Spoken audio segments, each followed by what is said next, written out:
Narasaraopet parliament స్థానానికి TDP నుంచి బరిలో ఉన్నటువంటి సిట్టింగ్ ఎంపీ కూడా ఆయన లావు శ్రీకృష్ణదేవరాయ గారు. ఒక్కసారి ఆయనతో మాట్లాడదాం. సార్ నమస్తే అండి. నమస్కారం అండి. ఫైన్, మీరు ఎలా ఉన్నారు?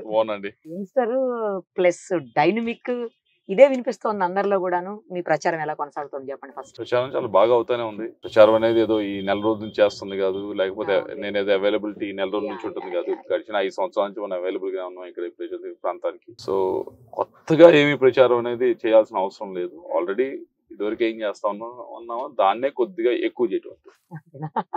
నేను ఇప్పుడు చూసాను మీ దగ్గర అసలు 1-to-1 వచ్చేసి పర్సన్స్ డైరెక్ట్ గా జనరల్ గా మేము ఈ ఫీల్డ్ లో చూస్తుంటాం కదా, ఎమ్మెల్యే స్థాయి వ్యక్తులు కూడా కింద ఒక పర్సన్ ఉంటారు, ఒక పిఏనో లేకపోతే అసిస్టెంట్ ఎవరన్నా ఉండి వాళ్ళకి సంబంధించిన అంటే ఎవరన్నా రిక్వెస్ట్లు ఇస్తే అవి తీసుకోవటం, దరఖాస్తు స్వీకరించడం, మాట్లాడడం. బట్ మీరు అలా కాకుండా 1-to-1 మీరే డైరెక్ట్ గా పర్సన్ టు పర్సన్ మాట్లాడుతూ వెళ్తున్నారంటే అసలు ప్రజలతోటి ఎంత దగ్గరగా ఉన్నారనేది నేను స్వయంగా నా కళ్ళారా చూశాను. మీకు అందరికి తెలుసు, మేము అంటే విన్నాము, బట్ ఇప్పుడు విజ్ఞాన్ ఇన్స్టిట్యూట్స్ నడుపుతామని చెప్పి దాంట్లో కూడా అంతే. ఎవరు కూడా మన దగ్గరికి అపాయింట్మెంట్ తీసుకొని కానీ లేకపోతే వేరే కానీ రావాల్సిన అవసరం లేదు. ప్రతి ఒక్కరు కూడా వాక్ ఇన్ డైరెక్ట్ గా they come and meet. Parents దగ్గర నుంచి స్టూడెంట్స్ దగ్గర నుంచి అందరూ కూడా. సో ఆ కల్చర్ ఇన్స్టిట్యూట్స్ లో కూడా ఉంది. సేమ్ కల్చర్ ఇక్కడ కూడా చేస్తాను. కొత్తగా ఏం కాదు. అంటే కాలేజెస్ లో చేయటం వేరు, బట్ ఇక్కడ కాలేజ్ అంటే ప్రాఫిట్ మోటో, అక్కడ వస్తుంది మనకి, ఇక్కడ ఇవ్వాలి. అలా ఏం లేదు. కాలేజ్ అంటే ప్రాఫిట్ మోటో అని అనుకోవటానికి కూడా లేదు. మాది చూస్తే కనుక బుక్స్ చూస్తే కనుక లాస్ట్ విన్నానులేండి, చాలా మంది ఫ్రీ ఎడ్యుకేషన్ ఇస్తున్నారు. అదే యూనివర్సిటీ వైపు నుంచి మేము దాంట్లో నుంచి ₹1 ఇప్పుడు దాకా బయటకు తీసింది లేదు. మొత్తం ఆ డెవలప్మెంట్ కోసమే పెట్టాం ఈ 15 years నుంచి కూడా. సో అది ఎనీవన్ కెన్ చెక్. చాలా సింపుల్ గా మన సొంత మనిషి ఏమో, మన ఇంట్లో అబ్బాయి, మన పక్కింట్లో అబ్బాయి, మన ఎదురింట్లో అబ్బాయి అన్న ఫీలింగ్ కలిగేలాగా ఒక ఎంపీ లాగా లేనే లేరు మీరు అసలు. అంటే నాన్నగారు ఇచ్చిన ఇన్స్పిరేషన్ తో ఇలా ఉన్నారా, లేకపోతే మీకుగా మీరు పబ్లిక్ తోటి మమేకం అవటం వల్ల ఇలా ఉండగలుగుతున్నారా? అందరూ ఇంతే ఉంటారు కదా, నేనే కొత్తగా లేనని అనుకుంటున్నాను. అందరు అలా ఉండరు. యంగ్స్టర్ కదా, కొద్దిగా ఈజీ టు మింగిల్ గానే మేము అందరం ఉంటామని నా ఉద్దేశం. ఈ రోజుల్లో అంత మరీ మనం గట్టిగా స్టక్అప్ అయి ఉండాల్సిన అవసరం లేదని నా ఉద్దేశం. ఇంకొకటి ఏంటంటే మీకున్న పాజిటివ్నెస్, అలాగే మీ గురించి పాజిటివ్ గా అందరూ మాట్లాడేది ఏంటంటే ఎక్కడ కూడా నోరు జారి పిచ్చి పిచ్చిగా మాట్లాడడం కానీ, లేకపోతే ఒకరిని అనవసరంగా విమర్శించడం కానీ, లేదంటే ఎదురుదాడికి దిగటం కానీ, ఇలాంటివి ఏవి కూడా చెయ్యరు. ఆయన ఏ పార్టీలో ఉన్నా కూడా, పార్టీలకి ఇర్రెస్పెక్టివ్ ఆఫ్ పార్టీస్ పక్కన పెట్టేద్దాం కాసేపు, పార్టీలకు సంబంధం లేకుండా కూడా చాలా మంచి పొలైట్ బిహేవియర్ ఉంటుంది అని చెప్పేసి అది చాలా మీకు పాజిటివ్ పాయింట్ తెలుసా? నేను భావించేది ఏంటంటే మనం అగ్రెషన్ అనేది మాటల్లో కాదు, అగ్రెషన్ అనేది మన చేతుల్లో ఉండాలి. అంటే చేసే వర్క్ మీద ఉండాలి. దాని తర్వాత మనం నెగోషియేట్ చేసేటప్పుడు ఉండాలి. కానీ అగ్రెషన్ అనేది మాటల్లో మాట్లాడేవాడికి అది చాలా ఈజీ పని. సో గట్టిగా బూతులు తిట్టేయడం అదంతా చేయడం అనేది చాలా ఈజీ పని. బట్ కష్టమైన పని ఏంటంటే ఒక పని తీసుకొని దాన్ని వెనక మళ్ళీ గట్టిగా పోరాడి తేవటం అనేది, లేకపోతే ఒక విషయం గురించి గట్టిగా ఆర్గ్యూ చేసి గెలవటం అనేది చాలా కష్టమైన పని. I prefer second one. Actually మీరు పార్టీ మారతారని ఎవరు ఎక్స్పెక్ట్ చేయలేదు స్టార్టింగ్ లో, ఎందుకంటే మిమ్మల్ని ఒక యంగ్స్టర్ గా ఫస్ట్ టైం ఎక్స్పెక్ట్ చేయలేదు. అవునా? ఇది బాగుంది. ఒక యంగ్స్టర్ గా మిమ్మల్ని చాలా ఆయన ప్రోత్సహించి జగన్ గారు మీకు సీట్ ఇచ్చి మిమ్మల్ని గెలిపించారు. అఫ్ కోర్స్ మీ ప్రమేయం లేకుండా, లేకపోతే మీ ఎఫర్ట్స్ లేకుండా మీరు ఎలిజిబుల్ కాకపోతే ప్రజలు కూడా గెలిపించరు, అది వేరే విషయం. బట్ ఆయన సీట్ ఇవ్వకపోతే మీకు ఆ ఆప్షన్ వచ్చేది కాదు అప్పట్లో. అలాంటిది పార్టీ మారతారని మీరు కూడా ఎక్స్పెక్ట్ చేయలేదన్నారు. ఎవరు ఎక్స్పెక్ట్ చేయండి. అన్ఎక్స్పెక్టెడ్ గా ఎందుకు పార్టీ కేవలం అక్కడ సీట్ ఇవ్వను అన్న దానికోసమే మీరు మారాల్సి వచ్చిందా, లేకపోతే మరేదైనా రీజన్ ఉందా? సీట్ ఇవ్వను అనే దానికంటే కూడా మళ్ళా ఇస్తానన్న తర్వాత, కానీ ద హోల్ ప్రాసెస్ అదేదో 10 రోజులు జరిగిన ప్రాసెస్ కాదు, దాదాపు 7-8 నెలలు జరిగిన ప్రాసెస్ అది. ఆ 7-8 నెలలు కూడా డిఫరెంట్ ఆర్గ్యుమెంట్స్ పెట్టుకుంటూ వచ్చారు. ఒకసారి ఒకటి అని చెప్పి, ఇంకోసారి ఇంకోటి అని చెప్పి, విచ్ వాస్ బేస్లెస్ ఆర్గ్యుమెంట్స్. వాళ్ళే చివరికి రియలైజ్ అయ్యారు ఇది బేస్లెస్ ఆర్గ్యుమెంట్స్ అని చెప్పి, మనం చేస్తా ఉంది కరెక్ట్ కాదని చెప్పి రియలైజ్ అయ్యారు. కానీ ద హోల్ ప్రాసెస్ మనం 10 years పనిచేసిన తర్వాత, 10 years పనిచేయటం అంటే 5 years అపోజిషన్ లో ఎవరు లేని రోజు మనం ఉన్నాం. అందరూ భయపడుతున్న రోజు, అందరూ వద్దు వెళ్ళొద్దని రోజు మనం ఉన్నాం. ఇంకో 5 years మనం అధికారం ఉన్నప్పుడు ఉన్నాము. ఒక్క మచ్చ కూడా ఒక పార్టీకి తీసుకురాలేదు. ఒక ఇబ్బందికరమైన విషయం కూడా పార్టీకి చేయలేదు. ఇంత చేసిన తర్వాత కూడా నన్ను ఆ పొజిషన్ లో పెట్టి 7-8 months అలా చేస్తే హౌ షుడ్ ఐ ఫీల్? నాకు బాధ అనిపించదా? మనం ఇంత చేసిన తర్వాత ఇప్పుడు 10 years తర్వాత కూడా ఇలా ఉన్నామంటే మళ్ళా ఇంకో 10 years అయినా ఇంతే కదా ఉండేది, కొత్తగా ఏం అవ్వదు కదా అనేది నా అభిప్రాయానికి వచ్చాను. అభిప్రాయానికి వచ్చినప్పుడు ప్రెస్ మీట్ ఒకటి చేస్తే మీకు సీట్ ఇస్తాము అది ఇది అన్నారు. అంటే చెప్పాలా? సీఎం గారు అపాయింట్మెంట్ అయిపోయిన తర్వాత బయటకు వచ్చిన తర్వాత నేను మాట్లాడటం జరిగింది ఆ రోజు. దాని గురించి ఖండిస్తూ మాట్లాడమన్నారు. నేను మాట్లాడనే చేయలేను అని చెప్పాను. మీరు పార్టీ మారడానికి మీ రీజన్స్ మీరు చెప్పారు. బట్ ఏమని వినిపిస్తోందంటే బయట అక్కడ జగన్ గారు ఒక బీసీ వ్యక్తికి ఇవ్వాలి అని చెప్పి డిసైడ్ అయ్యారు. బీసీలను ప్రోత్సహించాల్సిన అవసరం ఉంది కదా, ఆయన దీనికి వ్యతిరేకమా? ఆ ఉద్దేశంతో ఈయన అక్కడ కేవలం అక్కడ ఇవ్వనందుకే గుంటూరు మారకుండా నాకు ఇక్కడే కావాలని పట్టుబట్టి కూర్చున్నారు. కేవలం ఆ కారణంతో ఏంటి బీసీలను ప్రోత్సహించే ఉద్దేశం ఆయనకి లేదా అనేది మీ ప్రత్యర్థులు మీ మీద ఆరోపిస్తున్నటువంటి. నా ప్రత్యర్థులు ఎవరైతే మాట్లాడుతూ ఉన్నారో వారి వైపు నుంచి నేను క్లారిటీగా అడుగుతా ఉన్నా. పబ్లిక్ ఏమన్నా మీరు అడిగిన ప్రశ్నే ప్రాపగేట్ చేస్తా ఉన్నారు. ప్రైవేట్ గా క్యాడర్ గా మాత్రం చెప్తా ఉంది ఏంటంటే మేము సీట్ ఇస్తా ఉన్నాం ఆయన వెళ్ళిపోయాడని. ప్రైవేట్ గా వాళ్ళు చెప్తున్నాం వల్ల, పబ్లిక్ గా చెప్తున్నాం వల్ల అది క్లారిటీ తీసుకున్న దగ్గరికి వస్తే నేను సమాధానం తప్పకుండా చెప్తాను. బీసీలకు వ్యతిరేకం అనే క్వశ్చన్ ఎందుకు అడగాల్సి వచ్చిందంటే ఇప్పుడు నేను మీ ఆఫీస్ దగ్గర చూశాను, చాలా మంది బీసీలు ఉన్నారు. వాళ్ళు వచ్చి నన్ను మేము పలానా, మేము యాదవ్, మేము అది ఇది అని బీసీలు మేమంతా సార్ పక్కకే ఉన్నాము, ఎవరో ఎక్కడి నుంచి వచ్చిన నాన్ లోకల్కి మేము సపోర్ట్ చేసే క్వశ్చనే లేదు, మాకు సారే ఇంపార్టెంట్, మేము సార్తోటే ఉంటాం, మేము టీడీపీ వాళ్ళం, మేము టీడీపీకి క్రాస్ ఓటింగ్ చెయ్యం అని ఖచ్చితంగా చెప్తా ఉన్నారు. అందుకని నాకు డౌట్ వస్తుంది, ఇదేంటి ఇక్కడ చూస్తే బీసీలు ఉన్నారు పక్కన, అక్కడేమో బీసీలకు వ్యతిరేకం అని అంటున్నారు, ఎన్ను అర్థం కాలేదు. అదే విచిత్రం. నేనేమి పనులు చేసేటప్పుడు లేకపోతే లాస్ట్ 10 సంవత్సరాలు ఉన్నప్పుడు కానీ లేకపోతే మా ఇన్స్టిట్యూట్స్ లో కానీ కులాలు చూసి మతాలు చూసి ఇంకోటి చూసి పని చేయం కదా. ఇప్పుడు నా మీద ఏదో కొత్తగా రుద్దుదామని ప్రయత్నించినా జనం నమ్మాలి కదా. నా దగ్గరికి వచ్చే వాళ్ళు దాదాపు 60-70% మందికి, ఎక్కువ మందికి, ఇంకా ఎక్కువ మంది వాళ్ళ కులాలు కూడా నాకు తెలియదు. నా దగ్గరికి వచ్చేవాళ్ళు పని చేసుకుంటారు, వెళ్తారు. నా మోస్ట్ ఆఫ్ ద టైం నా దగ్గరికి వచ్చే వాళ్ళు నేను పార్టీ కూడా అడగను. నేను అన్లెస్ ఏదైనా పొలిటికల్ ఇష్యూ ఉంటే తప్పించి, పొలిటికల్ ఇష్యూ ఉంటే తప్పకుండా అప్పుడు అడగాల్సి వస్తుంది. కానీ పొలిటికల్ ఇష్యూ లేకపోతే డెవలప్మెంట్ యాక్టివిటీ గురించి చూస్తే నేను అసలు పార్టీ కూడా అడగను, చేస్తాను. కొంతమంది వస్తారు, ఈ అందరికి తెలిసిందే కదా టీటీడీ లెటర్లను అదో అది అసలు మామూలుగా ఎవరికి బట్టి జరుగుతూనే ఉంటాయి. సో అందుకని నాకు ఏదో రుద్దాలని ప్రయత్నించడమే తప్పించి అది స్టిక్ అవ్వదు. దానికి చాలా గట్టిగా రుద్దాన్ని ప్రయత్నిస్తున్నారు. I don't think it will stick. Actually మీరు కులాలకి మతాలకి అతీతంగా సర్వీస్ చేస్తారు, ఎవరికి ఏ హెల్ప్ అడిగినా చేస్తారు అనే దానికి ఇంకో బెస్ట్ ఎగ్జాంపుల్ చెప్తా. ఈ రోజు నేను ఇక్కడ ప్రత్యక్షంగా చూసింది, మీరు వచ్చిన వాళ్ళతోటి అంటే మాట్లాడే పద్ధతి అంతా నేను చూశాను. తర్వాత మీ డ్రైవర్ తో కొంచెంసేపు ఇంటరాక్ట్ అయ్యాను నేను. తన్ని ఏమని అడిగానంటే, కొంచెం కటుగా ఉంది సార్ మాట, ఏంటి అలాగే ఉంటారా అని అడిగా. మేడం సార్ మాట అలా ఉంటది, ఆయన మనసు చాలా వెన్నలాంటిది. ఇది నేను డైలాగ్ చెప్పడం కాదు, కొన్ని 100 మందికి సర్వీస్ చేస్తున్నారు ఆయన, అన్ని రకాల కులాల వాళ్ళకి, కాలేజీ విషయంలో కావచ్చు, లేకపోతే ఎడ్యుకేషన్ కావచ్చు, అంటే బయట మీరు ఇంకా చాలా మందిని చదివిస్తున్నారని కూడా చెప్తున్నారు ఆయన, మీ కాలేజీకి సంబంధం లేకుండా కూడా. సో ఇలాంటి సర్వీసులు మా సార్ చేసినట్లు ఎవరు చేయట్లేదు మేడం, నాకు తెలుసు ప్రత్యక్షంగా నేను చూస్తున్నానని చెప్తున్నారు. మరి ఇప్పుడు కులాల ప్రస్తావన అనేది ఎందుకు తీసుకొస్తున్నారు ఇలాంటప్పుడు? సింపుల్ ఆన్సరా? ఎలక్షన్స్ టైంలో వస్తుంది, ఎలక్షన్స్ అయిపోయిన తర్వాత మర్చిపోతారు, మళ్ళీ ఎలక్షన్స్ టైంలో 2029 మళ్ళీ వస్తుంది. అలా ఉన్నాయి. సో దాని గురించి పెద్ద ఎక్కువగా ఆలోచించి మనం బుర్ర పోగొట్టుకోవటం అనవసరం. మన పని మనం చేసుకుంటూ వెళ్ళిపోవటమే. పీపుల్ విల్ రియలైజ్ మనం ఏంటి, ఎటువంటి వ్యక్తి అనేది పీపుల్ కి చాలా క్లియర్ గా తెలుసు. ఎంత రుద్దుదామని ప్రయత్నించినా, ఏమి చేద్దామని ప్రయత్నించినా అటువంటి స్టిక్ అవ్వు. ప్రయత్నం అయితే చేయాలి కదా, చేయకుండా అన్ని సామ మీద దండోపాయాలన్నీ కూడా చేయాలి కదా, దండోపాయాలన్నీ అంటారా? అన్ని చేస్తారు.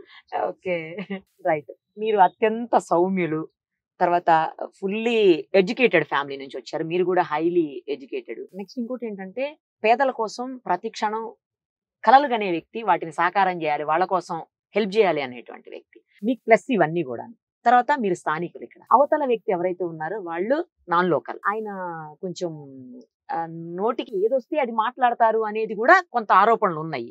మీరు అవి కూడా మీరు వాటికి దూరంగా ఉంటారు అని మీ మీద ఒక రకమైన పాజిటివ్నెస్ ఉంది. సో ఇవన్నీ మీకు ఏ రకంగా ఉపయోగపడబోతున్నాయి రేపు ఎన్నికల్లో? నేను పోయినసారి ఎలక్షన్ అప్పుడు కూడా 2019 ఎలక్షన్ అప్పుడు కూడా నా పైన చాలా సీనియర్ భయపడి సంస్థ గారు నుంచున్నారు.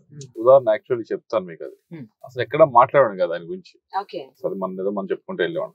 ఒక రోజు మాత్రం నేను అన్నాను ఎక్కడో ఏదో మీటింగ్ లో, ఏమనంటే ఆయన వయసు అయిపోయింది, నేను యంగ్స్టర్ ని అని కొద్దిగా మాట్లాడాను. చాలా విచిత్రం ఏంటి తెలుసా, కూర్చున్న తర్వాత నా పక్కన వైసీపీ లీడర్ ఉన్నాడు, పెద్ద ఆయన, ఎమ్మెల్యే కూడా ఏడా, ఇప్పుడు ఎమ్మెల్యే కూడా.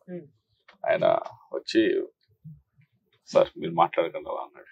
మీకు సూట్ అవుతుంది, మీకు సూట్ కాదనే, మీకు సూట్ అవుతుంది, మిమ్మల్ని పీపుల్ వేరేగా చూస్తారు, అసలు మీకు సూట్ అవుతుంది, ఒకే ఒకసారి మాట్లాడే దాంతో. అంటే నేను చెప్పేది ఎందుకంటే ఉదాహరణది, ఈవెన్ వైసీపీలో ఉన్నా టీడీపీలో ఉన్నా ఏ పార్టీలో ఉన్నా గానీ లీడర్సే కాదు పీపుల్ కూడా విజ్ఞత ఉంది. అనవసరంగా మాట్లాడితే కరెక్ట్ కాదు అనేది చాలా క్లియర్ గా తెలుసు. ఏదో మనం చూసేది ఒక 10% చూస్తాం, అలా ఎలా పడితే అలా మాట్లాడేవాళ్ళు. అదే అందరూ అనుకుని ఆపాదిస్తాం మనం, అందరూ అలానే ఉంటారు, అందరూ అలానే చేస్తారని. మీడియా కూడా అలానే వాళ్ళకే ఎక్కువ ప్రైమ్ టైం ఇస్తుంది. ఎందుకంటే వాళ్ళదైతే బ్రేకింగ్ న్యూస్ అని చెప్పి 100 సార్లు వేయచ్చు. నాలాంటి వాడు మాట్లాడుకో బ్రేకింగ్ న్యూస్ ఏముంటది, మీకు బోర్ కదా.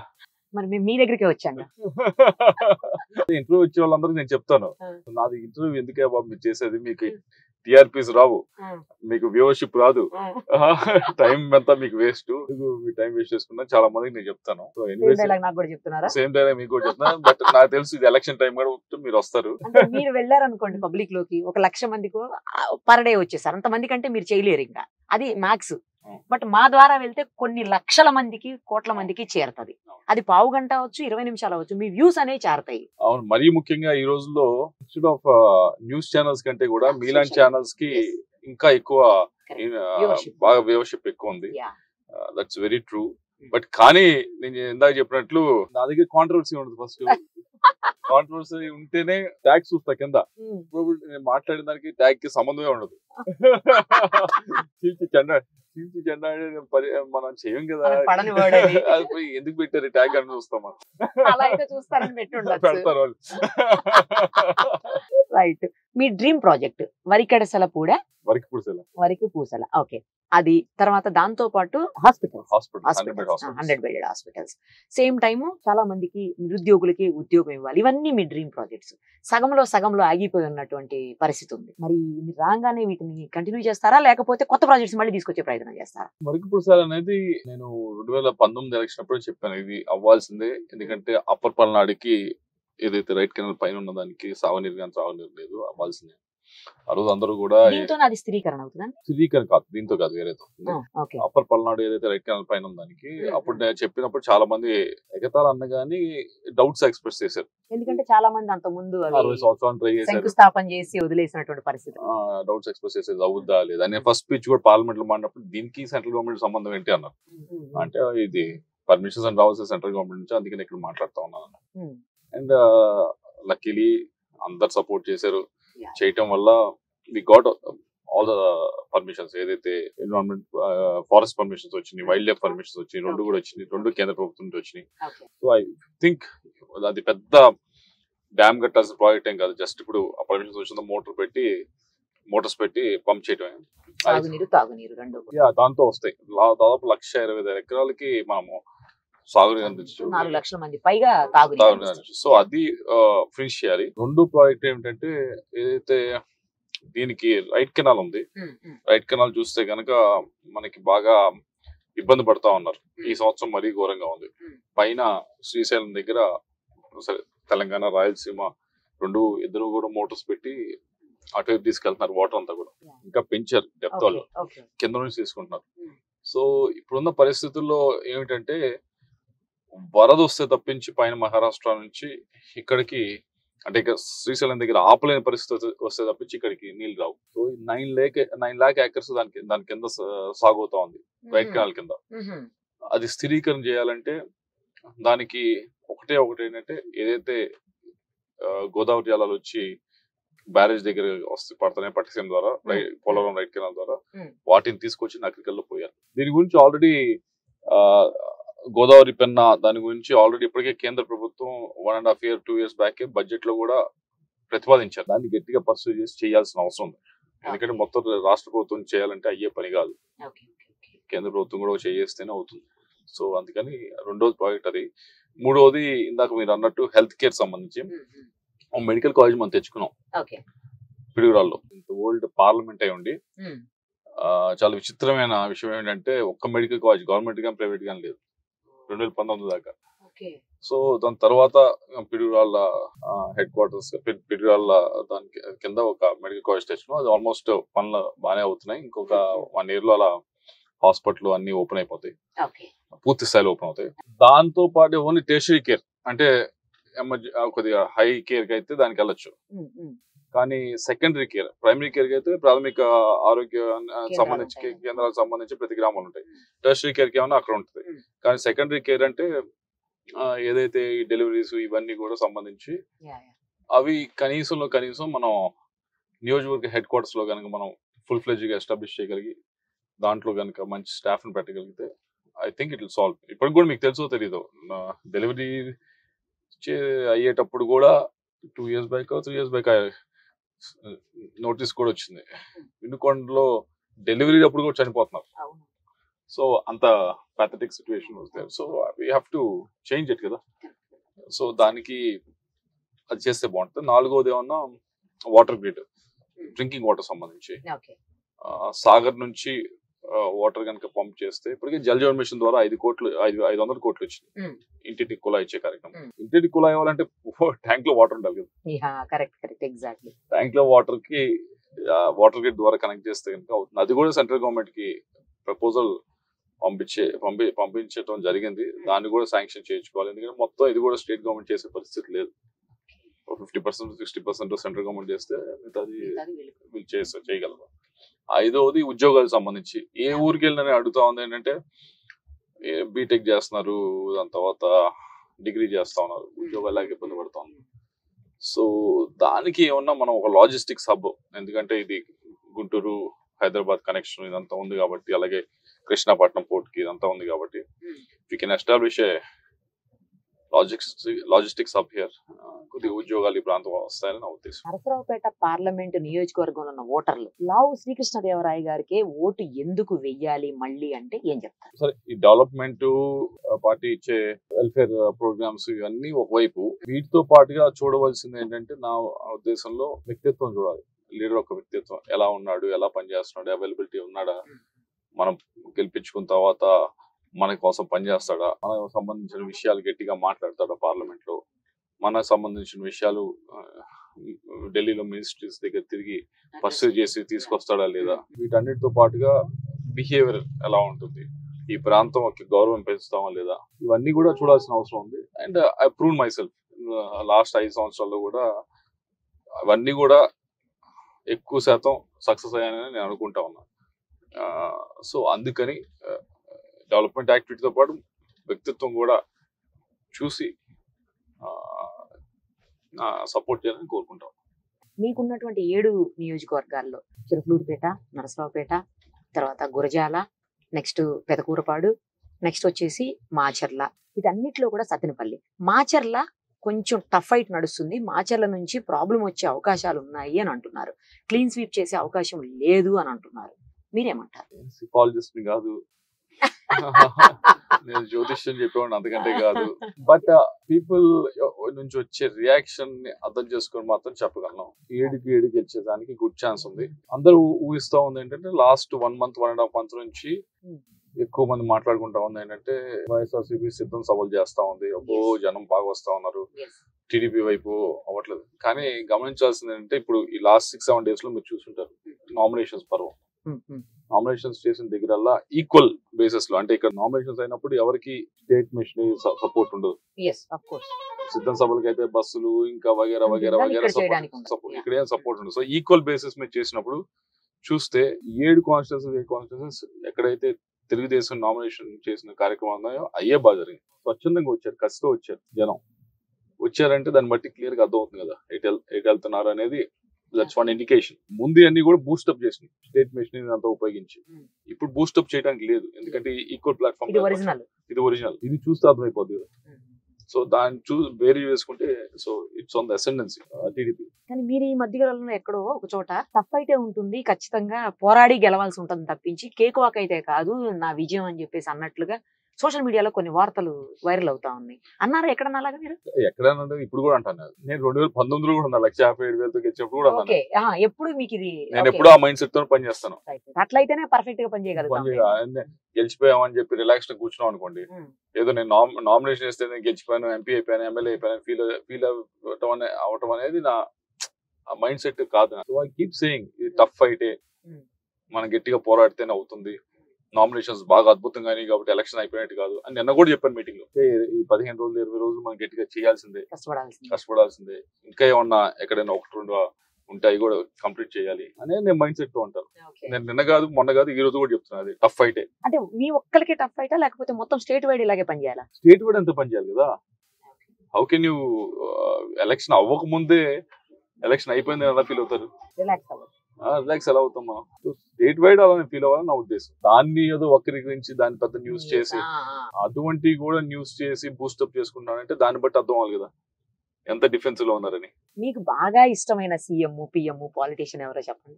బాగా ఇష్టమైన వారంటే చూడని వారంటే కామరాజ్. ఎడ్యుకేషన్ ఏం లేకుండా something he has done wonderful. ఇప్పుడు మిడ్ డే మీల్ స్కీమ్ ఉందంటే ఆయన తీసుకొచ్చింది, గ్రేట్ లీడర్, ప్రైమ్ మినిస్టర్ అవ్వాల్సిన వారు, కానీ because of his language barrier అవ్వలేకపోయారు. రెండోది పివి నరసింహారావు గారు నేషనల్ లెవెల్లో అయితే, స్టేట్ లెవెల్లో అయితే obviously NTR and YSR. Perfect గా చెప్పేశారు కదా, అసలు ఎన్టీఆర్ గారు వైఎస్ఆర్ గారు అంతే. ఇక ఇంకో పర్సనల్ క్వశ్చన్ మీకు ఏంటంటే, జనరల్ గా నేను చూస్తుంటా పాలిటీషియన్స్ అంతా కూడా ఫార్చునర్లు వేసుకొని తిరుగుతుంటారు, మీరు డిఫెండర్ వాడుతున్నారు. ఫార్చునర్ మీకు పెద్దగా ఇష్టం ఉండదంట. నేను ఇప్పుడు అది కూడా అడిగినా ఎందుకు ఇష్టం ఉండదు ఫార్చునర్ చెప్పండి. అసలు ఫార్చునర్ ఇష్టపడని పాలిటీషియన్ ఉంటారా? చాలా మంది చూడండి ఏంటంటే కార్ అంటే ఫ్రిల్స్ చూస్తారు, ఫ్రిల్స్ అంటే అది ఎలా ఉంది చూడటానికి ఎలా ఉంది అవన్నీ చూస్తారు. బట్ నేను చూసేది ఏంటంటే చూడాల్సింది కూడా ఏంటంటే how big engine it is. Okay, ఎంత పెద్ద ఇంజిన్ అయితే అంత సేఫ్టీ ఫీచర్స్ ఎక్కువ పెడతారు, ఎందుకంటే ఆ స్పీడ్ అంతా. దట్స్ హౌ ఇట్స్ డిజైన్ అంతా చేసేది. రెండోది చూడాల్సింది ఏంటంటే shocks, because we travel long distance కదా. మూడోది చూసేది అంటే leg space, because I'm tall. So ఈ మూడు చూస్తాం. ఐ థాట్ మూడిట్లో ఈ కేటగిరీస్ లో ఇదే బెటర్ అని చెప్పి డిసైడ్ అయ్యి. సో మీకు ఇష్టమైన కార్ ఇదే అయితే డిఫెండర్? అలా ఇష్టం, నాకు కార్స్ పెద్ద ఇష్టం ఉండదు, బట్ లేదు అసలు ఇష్టం లేదు అంత పెద్ద. పాలిటీషియన్స్ కార్స్ చాలా ఇష్టపడతారు కదా, జర్నీ చేయడానికి తప్ప పెద్ద మీకు. I do not do cars. మరి బైక్స్ ఇష్టమా? ఏమి ఇష్టం? Bikes cars? No cars bikes పెద్ద అంత ఐ డోంట్ ఎంజాయ్ మచ్. అవునా? ఫోన్స్ పోనీ గాడ్జెట్స్? Not really. మరి ఏమి ఇష్టం ఎక్కువ? I buy a lot of gym equipment actually. అందుకేనా ఇంత జిమ్ బాడీ కనిపిస్తోంది? లేదు అంత పెద్ద ఏం చేయట్లేదు, but I by lot of that. Okay, ఒక ఇంటర్వ్యూలో చూసాను మీ వైఫ్ చెప్తున్నారు పెద్దగా ఇంట్లో స్పెండ్ చేయరు టైము, ఏది మాకు డిస్కషన్స్ కూడా నడవు పెద్దగా, అంటే ప్రొఫెషనల్ గా. ఆ ప్రొఫెషన్ ఆమెదే, మీ ప్రొఫెషన్ మీదే. అఫ్ కోర్స్ ఇప్పుడు ఆవిడ కూడా సపోర్ట్ చేస్తున్నారు అనుకోండి, ఆవిడ కూడా బయటకు వచ్చి మీకోసం ప్రచారం చేస్తున్నారు. బట్ అయినా కూడా పెద్దగా డిస్కషన్స్ నడవు మాకు, పెద్దగా మాట్లాడుకోము, టైం ఇవ్వరు మాకు అని చెప్తున్నారు. మీ బాబు, మీ వైఫ్, అలాగే పేరెంట్స్ అంతా మిస్ అయిపోయినటువంటి ఫీలింగ్ ఉంటుందా మీకు, వాళ్ళని వాళ్ళు మిమ్మల్ని? ఈ 1 month నుంచి ఆఫ్ కోర్స్. ఓకే, బట్ మామూలుగానే ఇంట్లో కొద్దిగా మిగతా వారి కంటే కొద్దిగా తక్కువే మాట్లాడుకుంటాం. ఈవెన్ మై ఫాదర్ తో కానీ మదర్ తో కానీ మేము కొద్దిగా, but at the same time sync లో ఉంటాం. ఇప్పుడు నేను అనుకుంటాం వాళ్ళకి అర్థమవుతుంది, వాళ్ళకి ఏమవుతుంది, ఎక్కువ మాటలు కాకుండా దాంట్లో అర్థమైపోతాయి ఏం ఫీల్ అవుతున్నాం అనేది అర్థమవుతుంది. దాని పెద్ద కూర్చొని లెక్చర్స్ ఇవ్వాల్సిన అవసరం అయితే లేదు. మీరు మామూలుగానే కొంచెం తక్కువ మాట్లాడతారా? అవసరమైనప్పుడు ఎక్కువ మాట్లాడతాం. నైస్. ఫైనల్లీ ఒక్కటి చెప్పండి, ఈ మీ నియోజకవర్గ ప్రజలకు ఏం చెప్తారు? ఇందాక చెప్పింది ఏదైతే ఈ ఎలక్షన్ ఉందో మే 13వ తారీఖున మంచి ఎండలు ఉంటాయి. మొన్న ఎలాగైతే మీరు నామినేషన్ అప్పుడు పెద్ద ఎత్తున స్వచ్ఛందంగా తరలి వచ్చి చేశారు, దయచేసి మే 13వ తారీఖున కూడా అంతే స్వచ్ఛందంగా మీరు కొద్దిగా విసుగనుకోకుండా మన ఓటు హక్కును వినియోగించుకోవాలి. పోయినసారి 84% వచ్చింది. ఓకే. చాలా వన్ ఆఫ్ ద చాలా హైయెస్ట్. మంచి పర్సెంటేజ్. ఈసారి 90% దాటాలి. అందరూ తరలి బయటకు వచ్చి ప్రతి ఒక్కరు కూడా ఓటేయాలని చెప్పి కోరుతా ఉన్నా. ఓటేసేటప్పుడు మాత్రం ఒకటే కోరేది, ఓటేసేటప్పుడు దయచేసి క్యాండిడేట్స్ ని చూసుకోండి. ఇప్పుడు ఈ టైంలో మీ అందరికీ కొద్దిగా మేమందరం మాట్లాడుతూ ఉంటాం, అది ఇది అని మాట్లాడినా కానీ ఒకసారి బేరీజ్ వేసుకోండి. గడిచిన 5 సంవత్సరాల నుంచి ఎవరు ఎలా ఉన్నారు, ఏం చేశారు అనేది బేరీజ్ వేసుకోండి. వీళ్ళు సరే డెవలప్మెంట్, సంక్షేమం అనేది ముందుకు వెళ్ళాలి, తప్పకుండా చేయాలి, చేస్తాం. వీటన్నిటితో పాటు ముఖ్యంగా చూడవలసింది క్యారెక్టర్ ఆఫ్ ఎ పర్సన్. వీళ్ళు లాంగ్వేజ్ ఎలా వాడుతున్నారు, అందుబాటులో ఉంటున్నారా లేదా, 10 మంది వెళ్ళినప్పుడు కూర్చోబెట్టి మాట్లాడే ఓపిక ఉందా లేదా, ఒక పని తీసుకుంటే ముందు తీసుకెళ్లే ఉందా లేదా, కరప్షన్ చార్జెస్ ఎవరిని హింసించి డబ్బులు తీసుకున్నారా లేదా, దాంతో పాటు ఎవరి మీద కేసులు పెట్టి హెరాస్ చేశారా అని, ఇవన్నీ కూడా బేరీజ్ వేసుకోవాల్సిన అవసరం ఉంది. ఇవన్నీ చూసుకొని అప్పుడు ఎవరిని సపోర్ట్ చేయాలో ఆలోచించి, కేవలం ఒకటే సంక్షేమం అనే కాదు, కేవలం డెవలప్మెంట్ అని కాదు, ఈ మూడు కూడా వ్యక్తిత్వం కలిపి మూడు చూసుకొని ఎవరైతే బాగా చేయగలరో చూసుకొని వారికి ఓటేయాలని చెప్పి కోరుతాం. మరోసారి మీరు ఖచ్చితంగా లోక్సభలో మీ గళం వినిపించాలని మనస్ఫూర్తిగా కోరుకుంటూ thank you so much. Thank you.